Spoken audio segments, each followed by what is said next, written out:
Hello everybody, welcome to chapter 7.5. We're finishing off chapter 7. We're talking about linear programming today. And linear programming is really its own type of problem, so that's really our only objective from today's lesson. What I'd like to do is I'd like to just kind of jump right into an example of this, and we'll kind of go through the steps of how to solve it from there. But what I do want you to understand is that we're going to use the graphical approach, I guess is the way to say that. Alright, so here's our example. What these programs are going to be asking us to do is they're going to ask us to find either the minimum or maximum value of a linear function. So this example is saying find the maximum value of z equals 3x plus 2y. Okay. And all of these are always going to be subject to certain constraints. They're going to say subject to the following constraints.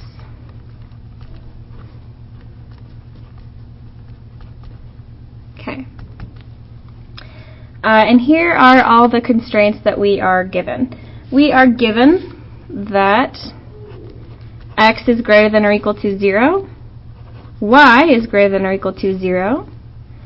X plus 2y is less than or equal to 4. And x minus y is less than or equal to 1. These are all the constraints we're given at once. And as I said before, we're going to use the graphic approach here. So what we're going to do with this, I can just kind of write out here another color, possibly. Step number 1 is to graph. And that might not be so easy with these two, so what we can do right away is solve for y. And when we do that, just kind of, mental math, we'd have to subtract the x and then divide by 2. So our new inequality would be y is less than or equal to negative x over 2 plus 2. For this one, I'd have to subtract x from both sides and then multiply or divide by a negative 1. And so my sign would flip. I'd get y is greater than or equal to x minus 1. And here's what it looks like when I graph. Again, that's our approach. We're graphing all these constraints. So let's get a coordinate plane going here. Okay.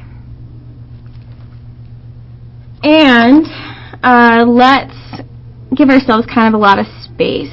So let's call this 2, and let's call this 2 out here as well. Okay. And some of this won't be on the graph, but we can kind of just imagine what's going on with it. First of all, let's graph in, or just kind of visualize, where x is greater than or equal to 0. So that's going to be, I'll show you in a different color right here. That's going to be, oh, that was a bad color to choose. Hang on. Let me use a different one.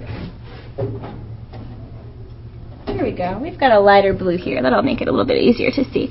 So remember, that's actually just going to be on, or pardon me, y is greater than or equal to 0. That's just going to be this x-axis here. So that's one boundary. That's one constraint, is that line right there. The other constraint, x is greater than or equal to 0, that's really just our y-axis, right? So that's the other constraint. Just know that these are constraints. And then we have the inequality, y is less than or equal to negative x over 2 plus 2. So that one would start here at positive 2. And then we would go down 1 over 2. And we could keep making those points, but just for the sake of time, we're going to just connect those two and understand that's that diagonal solid line that's going to extend out this way for us. Okay. All right.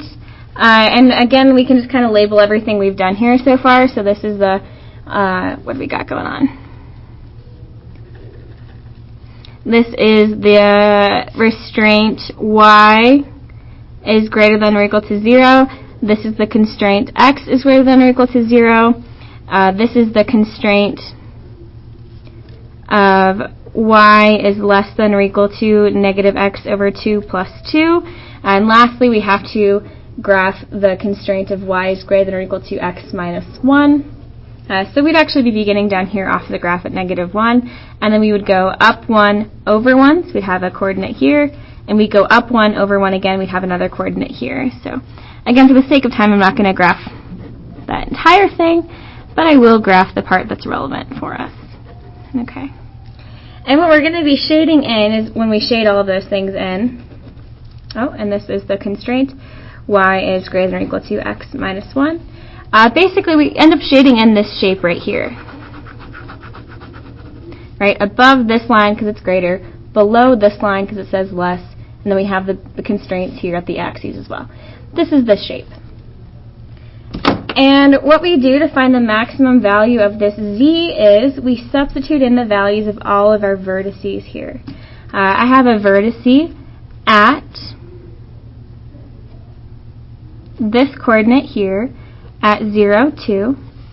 I have a vertice right here at 0, 0. We have a vertice right here at 1, 0.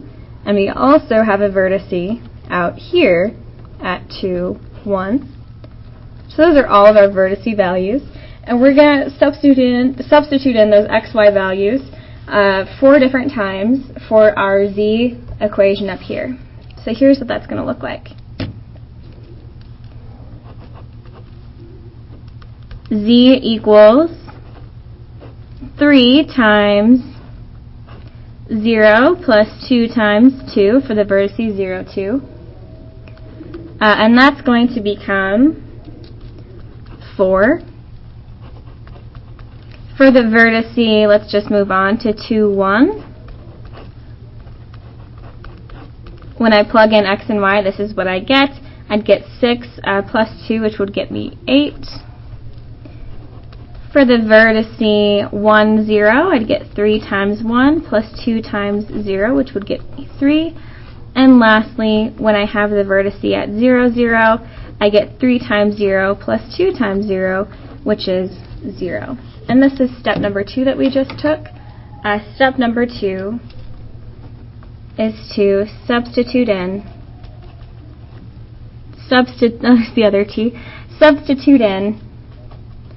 vertices. Okay, that's exactly what we did. And notice we are looking for the maximum value of z, and it looks like the maximum value is right here at 8. And so what we get to conclude then is that the maximum value of z,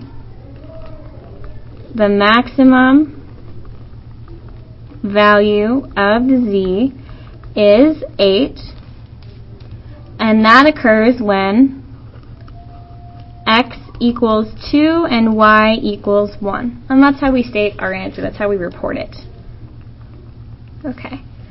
So graphically, we find our vertices, we substitute them in, and then we find the biggest value of z that was made. And let's answer the question as to why. Why is that true? Why is that the maximum value? And here's why. I can say why. And we can start to understand why if we rewrite z equals 3x plus 2y as y equals negative 3 halves x plus z over 2. Okay. And so what we're doing then, we can kind of see this a little bit more clearly now because this is in y equals mx plus b form. This is in the equation of a line. We can see now where z is in relation to being in an equation of a line. It's over here at the b value as the y-intercept value. So what we're looking to do is, if we're maximizing z, since z is the y-intercept, we're actually maximizing the y-intercept of a line. And here's what this means. First of all, I want to write out 2 thoughts. The first is I want to write out that this equation represents lines, multiple lines, with the slope of -3/2. Okay. To maximize z, I have to find the highest y-intercept. And again, that makes sense because it's over here in the y-intercept position of a linear equation, right? This is m and this is b, right? The b is the y-intercept. I have to find the highest y-intercept in my boundaries. Remember that we create a boundary every time with those constraints. So what we found is that the y-intercept was 8 at the vertice 2, 1. So check it out. When we graph that same boundary again, we had those vertices. We had one here at 2, 0, or I'm sorry, 0, 2. We had one at 2, 1. And we had another one down here at 1, 0. Okay, here's our shape. And again, we had the constraints of the axes, so this was what our shape was. And we know our answer is out here at 2, 1, and here's why. What we can do is we can kind of just create lines, right, that have the slope -3, 2, and we can start to see why this was the one that went through 2, 1. So if I had a slope that, you know what, let me zoom this graph out again, hang on. Okay, so what I want to point out to you is what I just drew right here. I drew the same shape, but I kind of zoomed my graph out a little bit so I can show you what I mean. This equation right here represents any number of lines that have that slope of -3/2. All 5 of the lines I just drew right here all have the slope of down 3/2. However, notice all of these pass through my boundaries, but the one that has the highest y-intercept passes through the vertice 2, 1. That's why this one, this last one out on the edge, is the one that gets me that maximum z value, that maximum y-intercept, all the way up here at 4. So that's why that is my maximum z value. Okay. And yeah, that's really just the y. Out of all the lines I could have made from this equation that I started with, this is the one that has the highest z value.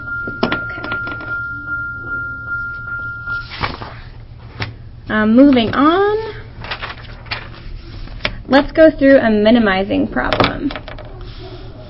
So, example. Well, you know what? This is way too zoomed in. Let me do that. Okay, that's a little bit better. So, let's talk about minimizing.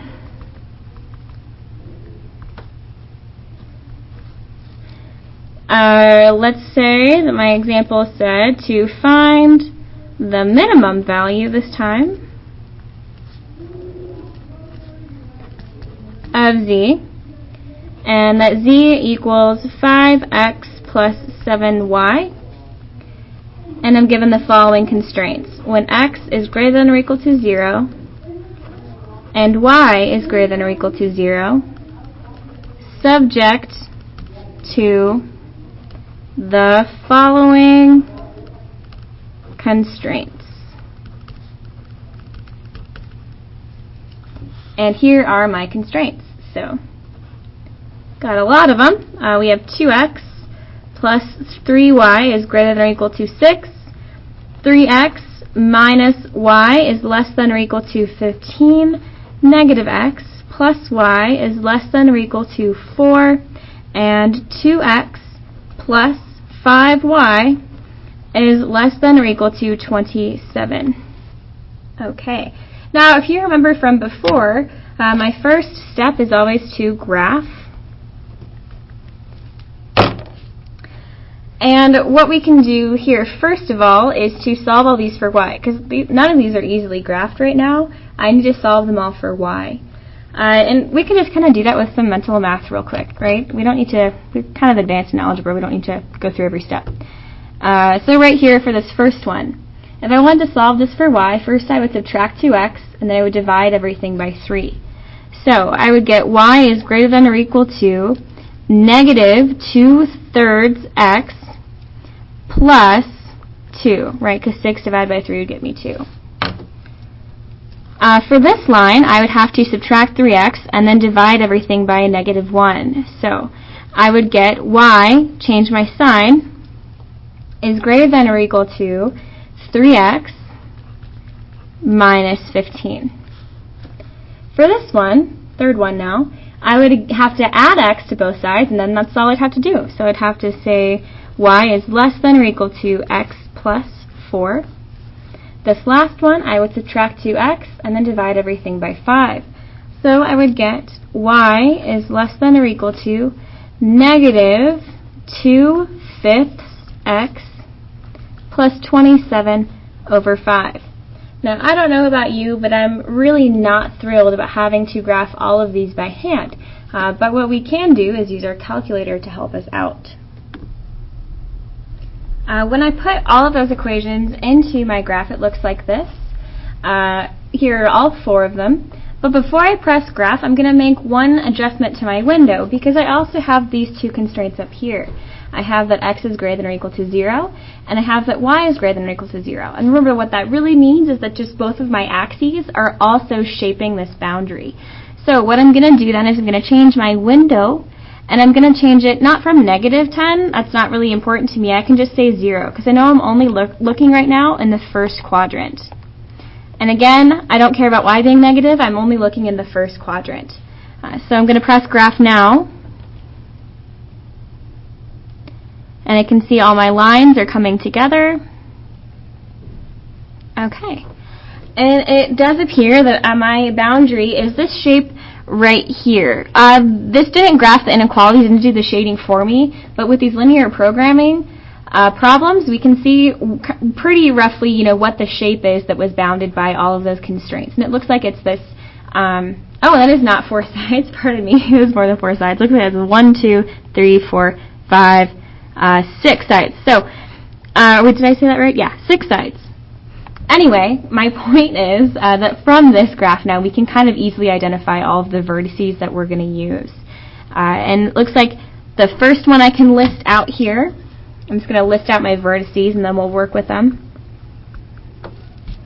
Looks like I'm going to have 6 of them. Let me move this over so we can see. It looks like I have the first one here at 0, 2. Looks like I have another at 0, 4. Looks like I have another here at 1, 5.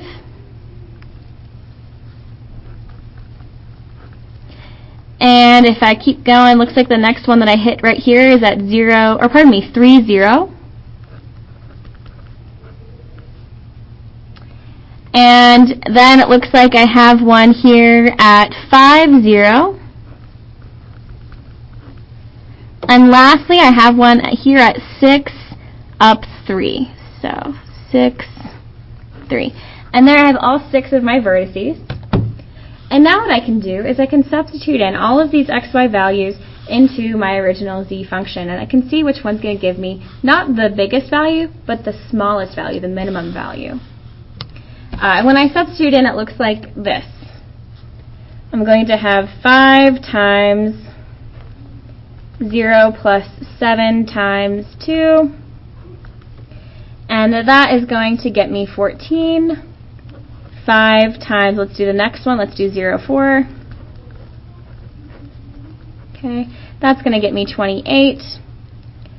5 times 1 plus 7 times 5, so we get 35 plus 5, we get 40. 5 times 3 plus 7 times 0, I get 15. 5 times 5 plus 7 times 0, I get 25. And last but not least, 5 times 6 plus 7 times 3. And I get, let's see, so we get 30 plus 21. We should get 51. Okay. And again, answering this problem, we're interested when z is minimized. So I pick the smallest value of z, and that looks to have occurred at the vertice 0, 2. And so when I report my answer, I say that z is minimized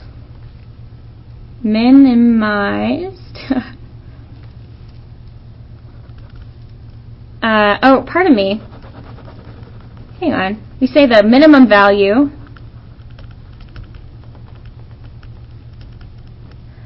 of z is 14, and that happens when x equals 0 and y equals 2. Okay, that is how we report our answer. All right, let's do some special cases, and I'll leave you alone. So, the first special case is when we can have more than one vertice as the answer. So 2 vertices in parentheses or more. 2 vertices as the answer, or more points is what I'm trying to say. Okay. And here's an example of that. So, let's say we were given the question to find the maximum value of z when we have z equals 2x plus 2y, and we don't have any constraints, but we're given this shape. We're given this graph where we have vertices in the following places. Let me show you what I mean. So 1, 2, 3, 4. 1, 2, 3, 4, 5. Okay. We have a vertice at 0, 0. We have a vertice at 0, 4. We have a vertice at 2, 4. And we have a vertice at 5, 1. And we have a vertice at 5, 0. Okay. So here is our shape. They didn't give us the constraints, but that's okay. As long as we have our shape, we can work with it, because that's how we're going to get our vertices this time. Okay. And now that we have all these vertices, we can skip just right ahead to step 2, and we can substitute them all into our equation. So for 0, 0, that's when we would have 2 times 0 plus 2 times 0. And we would get 0. For 0, 4, 2 times 0 plus 2 times 4, we would get 8. Let's see, for 2, 4, 2 times 2 plus 2 times 4, we would get 4 plus 8, which would get us 12. For 5, 1, we'd get 2 times 5 plus 2 times 1, which again would get us 12. And lastly, 2 times 5 plus 2 times 0, which would get us 10. And we're answering the question of what is the maximum value. We can see that that actually occurs in 2 places. It occurs at the vertice 2, 4, and also occurs at the vertice 5, 1. And this makes sense because of the previous example when we answered, why did the maximum value of z occur? Back here, remember what's happening. We're really just trying to find the highest y-intercept of z in the equation of the line that fits there. So, since the equation of the line would be happening right here, this is where it would be maximized, that line is going to extend all the way over this side of our graph, right? All right here. So any point on this line of our shape that's made by our constraints, any point on this line is a maximum value of z. Any point on this line has that y-intercept that's the maximum value of z. So that's why 2, 4, and 5, 1 are both where our maximum value is going to occur. So let's do one more kind of special case. Let's talk about unbounded regions. An unbounded region. Okay. We'd be answering the question of find the maximum value of z equals 4x plus 2y, and we're given the following constraints where x is greater than or equal to 0, y is greater than or equal to 0, subject to the following constraints.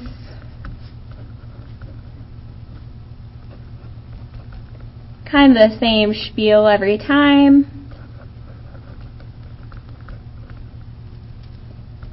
And we are given x plus 2y is greater than or equal to 4. 3x plus y is greater than or equal to 7. Negative x plus 2y is less than or equal to 7. These are all of our constraints right here. Okay. And here's what's going to happen. When we graph all of these lines, first of all, it's going to be helpful to solve them for y. Oh, pardon me.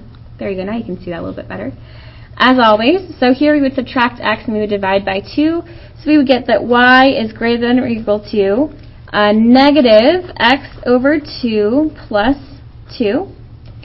We would get over here y is greater than or equal to negative 3x plus 7. And we would also get that y down here, if I added x to both sides and then divided by 2, I would get that y is less than or equal to x over 2 plus 7 over 2. Once more, we're left with that situation where I really don't feel like graphing all of these lines, right? Like 7 over 2 as a y-intercept is going to be kind of tricky. That's why it's really helpful to use your calculator. So when we substitute all of them into our calculator, they look like this. And I shouldn't say substitute them in, we just put them into our graph, or put them into our, what am I trying to say, our calculator here. And when we do that, again, it's important to make sure that we still have the same window going on, because we do still have those constraints of the axes, right? X is greater than or equal to 0, y is greater than or equal to 0. So it's important that our window looks like this. Minimum value of 0, max of 10, minimum value of 0, max of 10. And when we graph, we can see our boundary pretty clearly. Okay. But take a second and look at this. It looks like, okay, cool, so I have a boundary here, and here, and here, and it looks like we almost have a shape, right? We have some walls right here, and right here, but we're missing one. There's no other line that's kind of giving us an end here. And what we can say then is that since there's no other boundary, there's no boundary kind of closing this thing off, so I don't have any maximum value. Any value of z, any y-intercept for any line that has the slope of this line would be still in our boundary, right? Our boundary never ends, so there's no limitation on the line that would still be within our boundary. And so we can just conclude that no maximum values exist.